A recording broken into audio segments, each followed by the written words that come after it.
আসসালামু আলাইকুম। আজকে আমরা শিখব সূরা নাস। এটা কোরআনের শেষ সূরা। সূরা নাস মানে মানুষ। এই সূরায় আল্লাহ আমাদের শয়তানের খারাপ থেকে রক্ষা করার জন্য শেখান।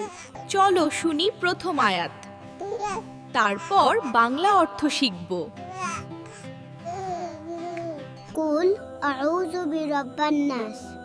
বলো, আমি আশ্রয় চাই মানুষের প্রভুর কাছে। আল্লাহ হলেন সব মানুষের প্রভু। তিনি আমাদের তৈরি করেছেন এবং আমাদের যত্ন নেন। মালিকুন নাস, মানুষের মালিক। আল্লাহ সব কিছুর মালিক। তিনি সব কিছু নিয়ন্ত্রণ করেন। ইলাহুন নাস, মানুষের ইলাহ, মানুষের উপাস্য। আল্লাহ একমাত্র যার ইবাদত করা উচিত, তিনি ছাড়া কোনো ইলাহ নেই। মিন শারুল ওয়াসওয়াসুল খান্নাস, লুকিয়ে থাকা কুমন্ত্রণাদাতার খারাপ থেকে। শয়তান লুকিয়ে থাকে এবং আমাদের মনে খারাপ কথা বলে, কিন্তু আল্লাহর নাম নিলে সে পালিয়ে যায়। আল্লাযী ইয়াওয়াসওয়াস ফি সুদুরিন নাস, যে মানুষের অন্তরে কুমন্ত্রণা দেয়।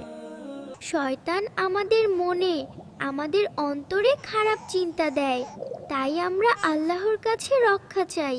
মিনাল জিন্নাত ওয়ান নাস, জিন এবং মানুষের মধ্য থেকে। জিন এবং মানুষ উভয়ই শয়তান হতে পারে। আল্লাহ আমাদের সবার খারাপ থেকে রক্ষা করেন। মাশাআল্লাহ, এখন তুমি সূরা নাস শিখলে। প্রতিদিন এটা পড়বে, আল্লাহ তোমাকে রক্ষা করবেন। যখনই তুমি ভয় পাও বা খারাপ মনে হয়, সূরা নাস পড়ো। আল্লাহ তোমার সাথে আছেন। সূরা ফালাক, সূরা ইখলাস এবং আরো শিখতে ক্লিক করো। বেল বাটন টিপতে ভুলো না।